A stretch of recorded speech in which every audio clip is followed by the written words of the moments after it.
Salut la compagnie, c'est Jules Melon et aujourd'hui, dans la Ciné Critique, c'est jeudi, c'est le Palma. Mais attention, petite variante par rapport aux semaines précédentes, puisqu'aujourd'hui je vais vous causer d'un film que j'avais déjà vu et qui fait partie de mon panthéon personnel du réalisateur, sorti en 1987, Les Incorruptibles ou The Untouchables en version originale, avec au casting Kevin Costner dans le rôle d'Eliot Ness, personnage qui a véritablement existé, un agent du trésor américain. À ses côtés, trois personnages inventés pour l'occasion ici dans cette histoire, interprétés par Sean Connery, Andy Garcia et Charles Martin Smith. Et oui, les quatre ensemble, ce sont les Incorruptibles.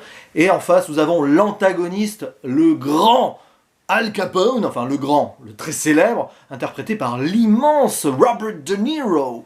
Et l'histoire est donc une histoire vraie, un petit peu romancée quand même, mais très vraie, très réelle, qui s'est passée donc à Chicago, au début des années 30, en pleine prohibition, où Eliot Ness est envoyé afin d'arrêter cet empire du crime qui est mené de main de maître par le parrain Capone. Et c'est très difficile parce que tout le monde est plus ou moins de mèche avec ce leader malfaisant, le maire lui-même plus ou moins, des hommes d'affaires, des avocats, même voilà la police un petit peu achetée.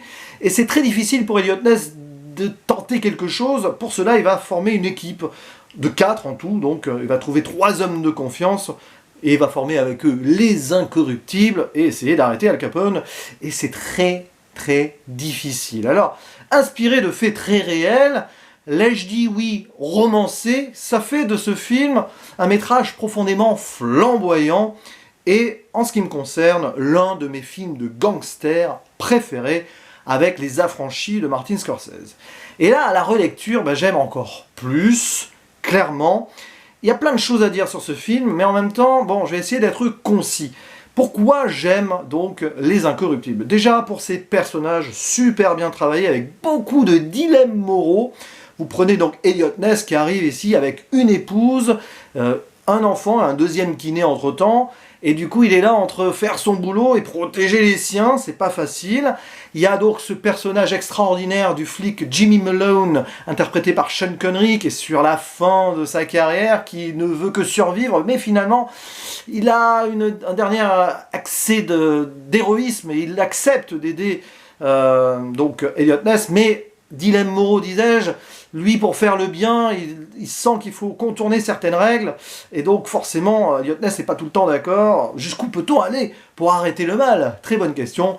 Puis voilà, les deux autres personnages aussi super intéressants, et super bien présentés aussi. D'ailleurs, celui de Andy Garcia, qui s'appelle George Stone, de son vrai nom Giuseppe Petri, nous est exposé de façon extraordinaire avec cette petite bisbille qu'il a avec le flic irlandais joué par Sean Connery en face.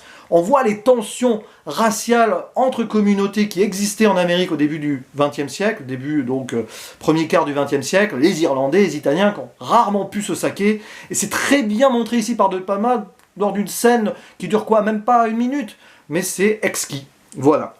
Donc, d'ailleurs, on voit bien avec le personnage aussi donc de Jimmy Malone que il a un petit peu du mal avec les nouvelles communautés qui se sont formées depuis. Voilà, ici c'est la représentation de l'Amérique et de son melting pot, c'est super bien fait. Mais alors, après, au-delà même des personnages, si, on va en parler quand même, Al Capone est remarquablement interprété par Robert De Niro, et pourtant De Niro a failli ne jamais tourner pour ce film, il demandait trop d'argent. C'est Brian De Palma lui-même qui a insisté, sinon il quittait le projet. Et il a bien fait. Alors oui, certes, on le voit peu pendant le métrage, certains sont frustrés, dédicace à Sinoche de Banzai s'il écoute cette vidéo, mais je trouve justement le fait qu'on ne le voit pas beaucoup renforce sa grandeur, son aura et son charisme. C'est quelqu'un qui est là sans être là, qui gère tout, qui a un pouvoir sur tout sur cette ville, et le fait de le montrer aussi peu, pour moi c'est grandiose, d'autant plus que les scènes dans lesquelles il apparaît, c'est juste extraordinaire. Et j'en reviens donc à cette deuxième raison qui me fait apprécier ultimement ce film, c'est donc des moments mémorables, quelques séquences qui restent gravées dans votre esprit. Autour d'Al Capone, il y a ce banquet de mafieux, je ne vais pas en dire plus, mais c'est assez glaçant, et c'est l'une des meilleures scènes du cinéma pour moi. Ceux qui voient...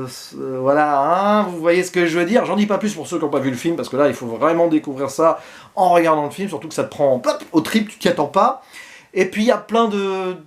il y a des références aussi à des anciens films. Il y a un moment, une sorte de charge héroïque à la John Ford, près d'un pont avec la police montée canadienne. C'est extraordinaire, c'est du gunfight. Après, on essaye d'arrêter les gens. C'est jouissif, c'est presque un petit peu grandiloquent. C'est là où on voit que le film est assez flamboyant. Peut-être pour certains un peu trop, mais moi j'adore ça. Et puis il y a aussi évidemment cette référence au cuirassé Potemkin vers la fin du film, une scène dans la gare où t'as un landau qui déballe, et là aussi t'as le dilemme moral du personnage principal qui voit ça, qui pense à sa famille, mais qui doit aussi effectuer la tâche qui l'incombe.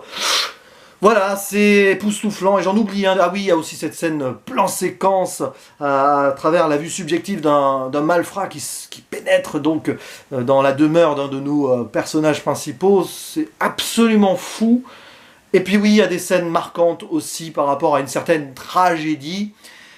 Voilà, il y a les personnages qui vont mieux finir que l'autre, si vous voyez ce que je veux dire. À un moment, il y a un parallèle fait avec l'opéra, qui renforce ce côté tragédie à l'ancienne sur le destin d'un d'entre eux. Voilà, il y a plein de scènes marquantes, et voilà, les personnages, les scènes, et puis bien sûr la réalisation de Brian De Palma, c'est pas forcément ça plus abouti, quoique, quand même, elle est...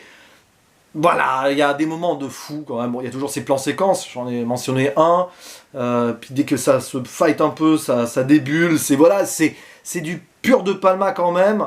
Mais il a une réalisation puissante qui est vraiment en dichotomie avec la force du film pour moi, qui regorge de thématiques hyper passionnantes. Et voilà, on pourrait rajouter un petit peu un parallèle avec la religion aussi, avec le personnage de Malone. Au moment, il y a une scène dans une église où voilà, on sent qu'il va falloir briser les codes, briser les règles pour aller au bout. Voilà, c'est un pur chef-d'œuvre quasiment. Hein. Je pourrais aller à 10 sur 10, mais je reste à 9. Peut-être pour certains écueils que je peux comprendre de façon objective, le fait que parfois c'est peut-être too much pour la réalité des choses, le réalisme des choses. Mais bon, voilà, on voit bien que c'est très romancé parfois, évidemment. Et peut-être, bon, les acteurs sont génialissimes. Peut-être que Kevin Costner est un tout petit peu en dessous, et encore, il joue très bien. Hein. Mais en même temps, son personnage est beaucoup plus sobre aussi dans son approche, donc ça se comprend, je trouve. Donc franchement, on n'est pas loin ici d'une certaine perfection, et je confirme que Les Incorruptibles fait partie de mes De Palma préférés, en compagnie de Blowout et Phantom of the Paradise, qu'il faudra que je revoie bientôt, même si j'en ai déjà parlé sur ma chaîne, ça n'empêchera pas. Voilà.